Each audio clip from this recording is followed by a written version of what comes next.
All right, let's dive into the prologue in the Carnival of Skulls. Now, this isn't just some story. Think of it more like a cosmic drama, a really intense argument about what it even means to exist.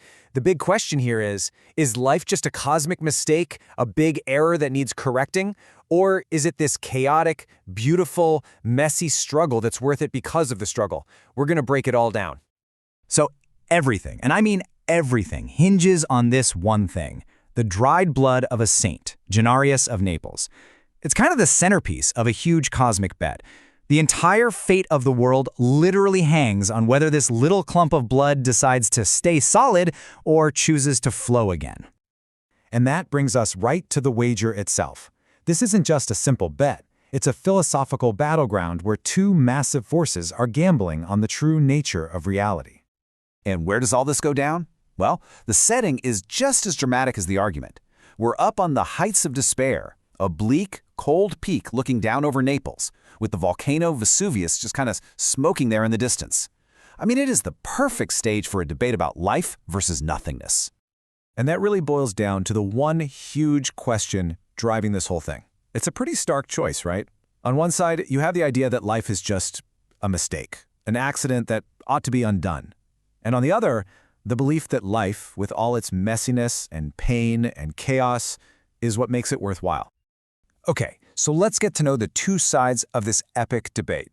This is a head-on collision between a philosophy of absolute nothingness and a philosophy that screams yes to life. So you've got three main figures on this cosmic stage.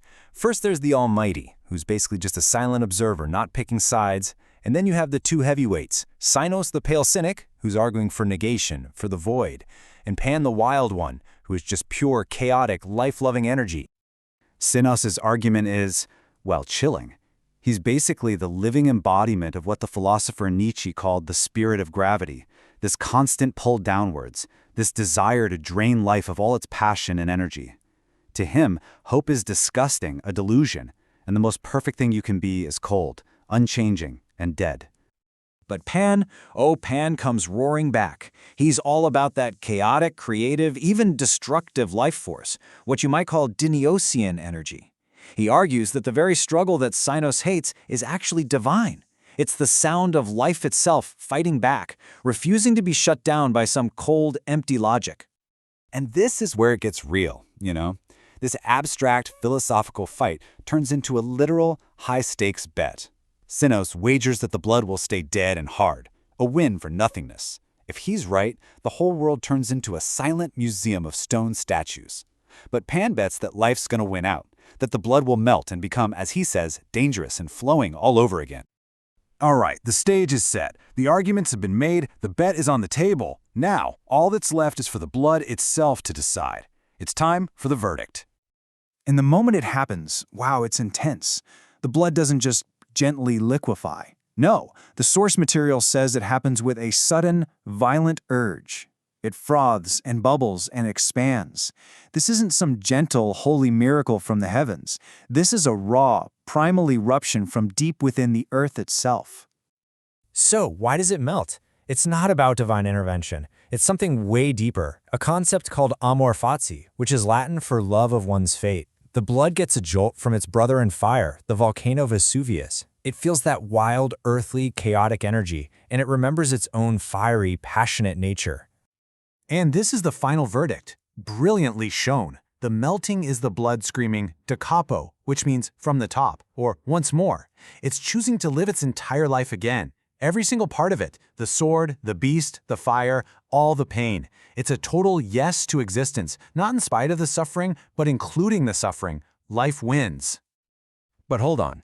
Just when you think life has won, just as we're celebrating this incredible triumph, the story pulls the rug out from under you. Pan might have won the bet, but Sinos and that spirit of gravity he represents, they haven't given up. They've just changed their strategy. Now they have a doctrine. So what happens when a cosmic force loses a philosophical debate? Well, you don't just go home, you double down. The forces of negation take their loss and turn it into something terrifying, a step-by-step plan for total control, a blueprint for tyranny. And it all starts with this core idea, this prime law of monstrous divinity. It's a chilling realization, that raw, primal instinct that Pan loves so much. You can't actually destroy it. So if you can't beat it, you control it. You stop seeing chaos as a problem and start seeing it as a natural resource you can mine and exploit. And here's their 3-step plan.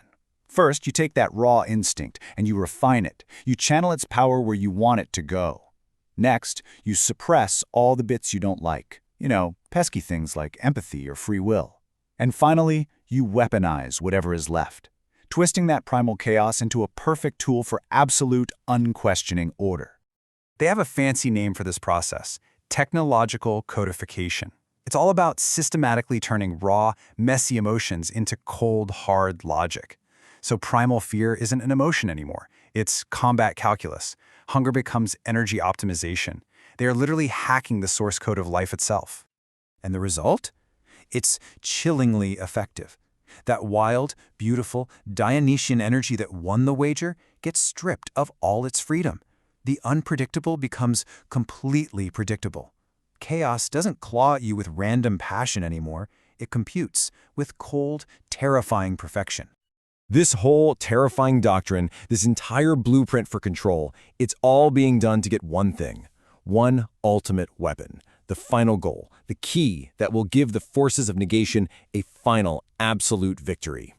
It's called the anti-life equation, and it's exactly what it sounds like, a mathematical formula that if you can solve it, gives you total, unbreakable control over the minds, thoughts, and emotions of every single living being.